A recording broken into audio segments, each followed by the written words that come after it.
Mr. President. Let me start with you, if I can, President Boko.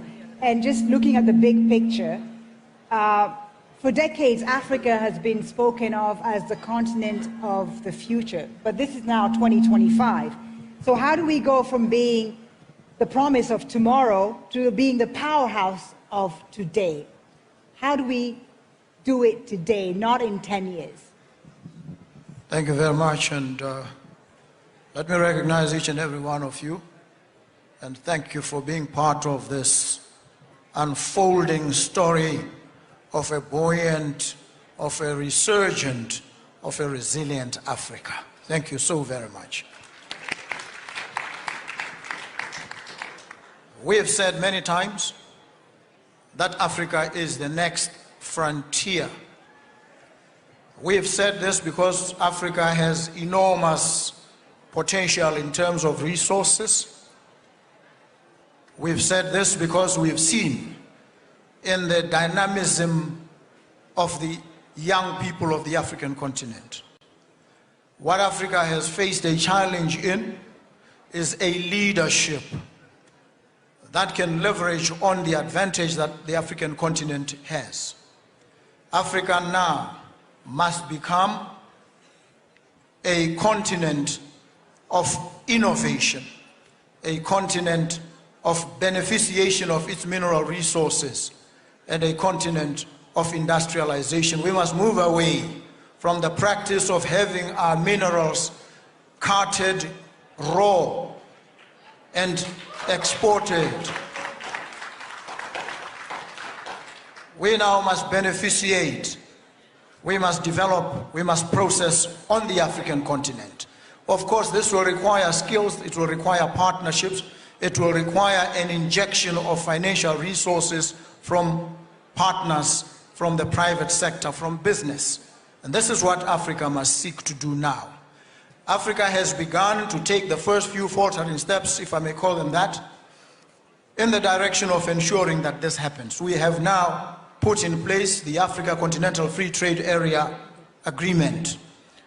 We are now beginning, and the president of Angola, my brother Lourenço, spoke to the development of trade corridors. The Lobito corridor is but one. We need to proceed along this line and trajectory and ensure that there are corridors that connect Africa. When we exploit our potential in terms of renewable energy, we need to be able to have infrastructure, interconnectors that are able to transmit the power across the breadth and dimensions of the African continent through all these countries. Right now, as we speak, it is difficult. In fact, it is next to impossible to travel seamlessly and efficiently between these African capitals. Yeah. Sometimes in order to move from Luanda to Gaborone, you have to go all the way to Addis Ababa. We need to address this and make sure that there's connectivity, that there's seamlessness of connection between us. And so the digital trade platform that was inaugurated in Zambia recently also affords opportunity and potential for Africa. And so it seems to me that Africa is well on its way to moving away from a source of raw material for the world into a hub of innovation, a hub of creativity, a hub of industrialization. This is what it's about, and these are not just poetic ornaments. They must translate into action, into concrete deliverables. Thank you so much, Mr. President, for that. And Botswana's diamond story is often cited as an example of value retention, but as you said, you know, we're in 2025, and it's more than just about resource management. It needs market leadership, as you said.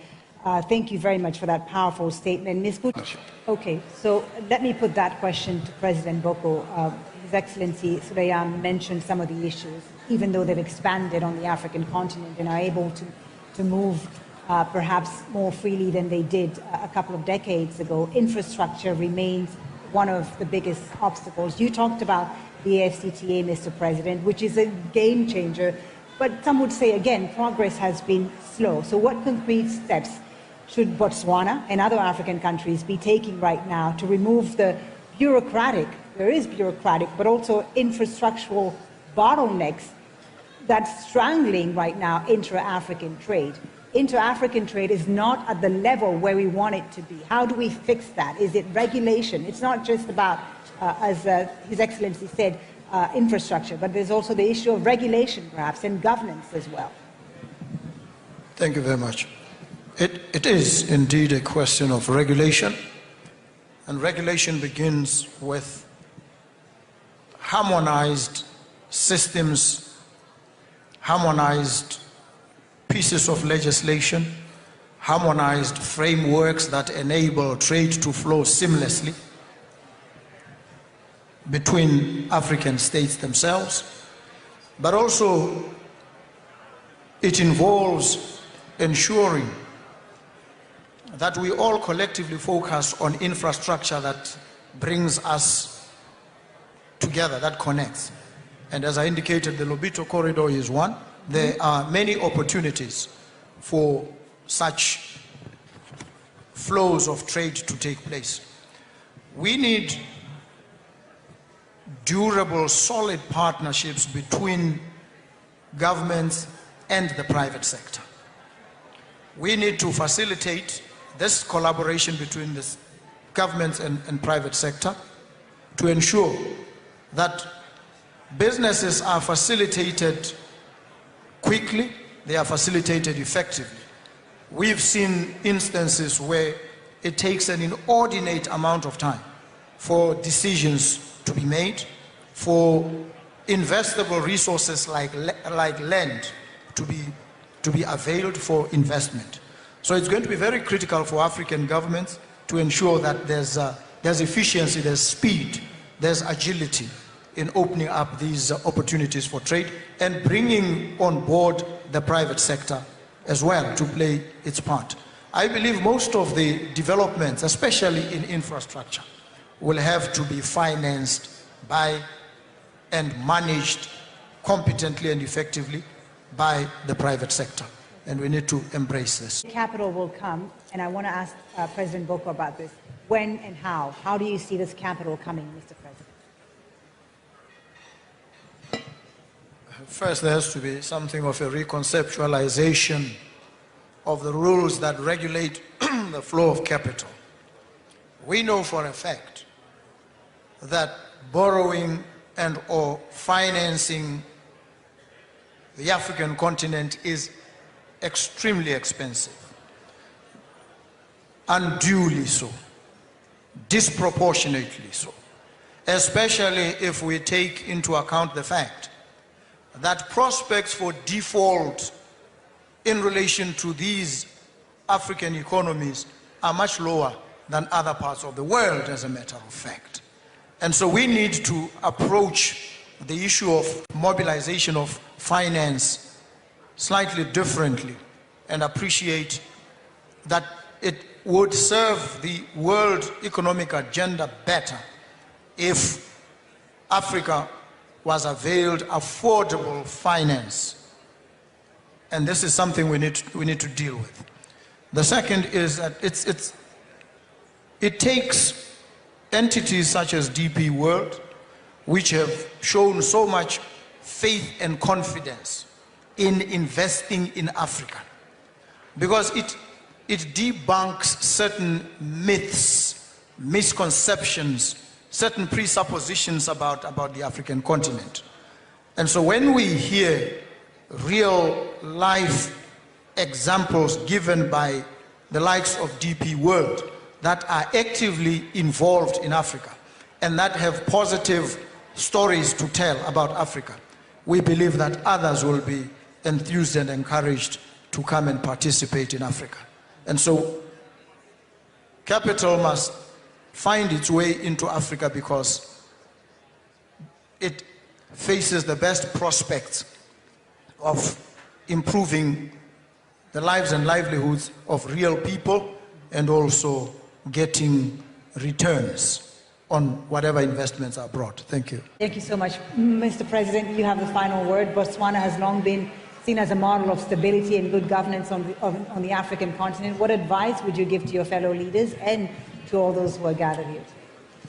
Well, I think words have been spoken